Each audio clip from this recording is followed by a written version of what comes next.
Good day everybody, it's Angelo from Daily Vitamoves and welcome to the second video in our series of building healthy shoulders and rotator cuffs. If you didn't catch the first video, I've posted a link below, so feel free to watch that at any time. Today I wanted to talk to you about scapulas, which are otherwise known as our shoulder blades. So if you do that, that bone that your hand is on is a triangular bone called the scapula, otherwise known as the shoulder blade. And the importance to that is it does form a joint. It's called your scapulothoracic joint. It sits right on top of your rib cage. So the rotator cuff muscles, whose tendons, the four muscles whose tendons make up our rotator cuff, actually originate or attach onto our shoulder blade.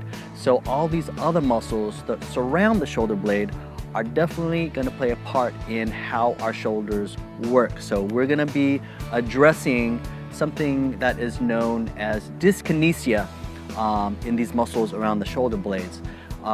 That's just a fancy term that means funky movements. So we're going to try to see our shoulder blades moving funky and how can we sort of work to correct that. So let's get to it. We're going to start with our hands on our hips, and this is going to take some of the weight off of our shoulders and shoulder blades. I'm going to show you from my back here so you can watch my scapulas. We're going to basically shrug our shoulders up and then bring them down and back. Okay, so that's the first movement. The second movement, we're just going to bring them forward. I'll show you from the side. We're going to bring our shoulder blades forward and then bring them, try to squeeze them together there in the back.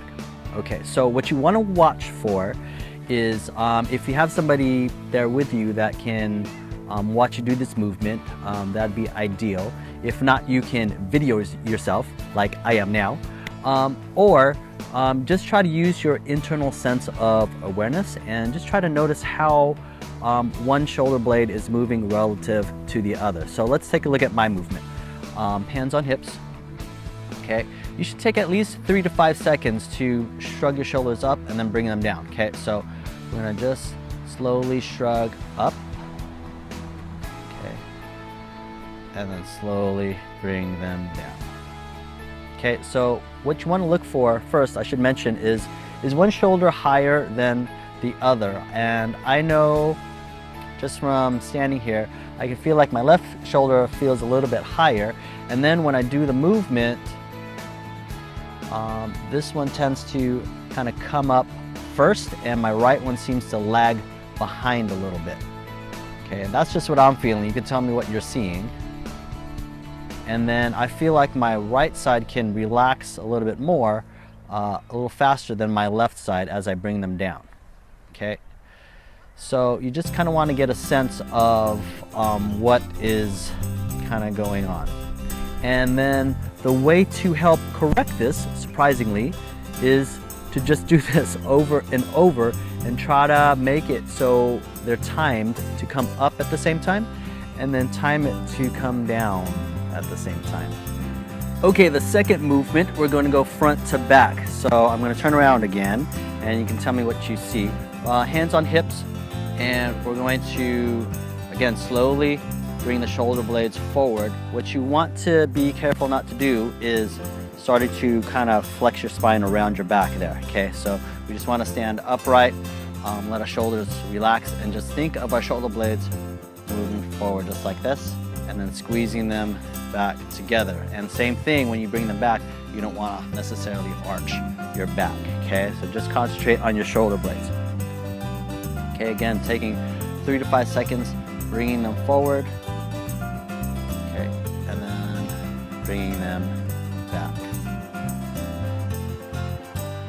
So what I'm feeling is, as I do this, my right shoulder blade feels like it's a little bit more restricted. It feels a little bit tighter between my shoulder blades as I bring them forward. And then when I bring them back, it actually feels like this one's kind of coming up as I bring it back. Okay, so again, just taking notice, how are these moving relative to each other. So if you want to add a little bit more resistance to get a little bit more feedback, here are some options. So in terms of bringing the shoulders up and down, we want to start to contract our muscles just a little bit more. So as you bring your shoulders up, you can let your elbows come up high and just really think of squeezing your upper shoulder muscles here, your traps. Okay, give them a good squeeze, hold it for a few seconds, and then relax, and you can bring your elbows down to the sides. And you're gonna think of bringing your shoulders down as you press your elbows into the side of your body. Okay, again, hold a firm contraction for a few seconds and then relax. And then you can continue just trying to contract a little bit more each time. For the second part of the movement, when you're bringing your shoulder blades forward and then back, you can use a wall, or you can come down to the ground on all fours like this. And then again, you're just gonna bring your shoulder blades forward. So basically, you're just gonna press your body away from the ground. Just concentrate again on the shoulder blades here.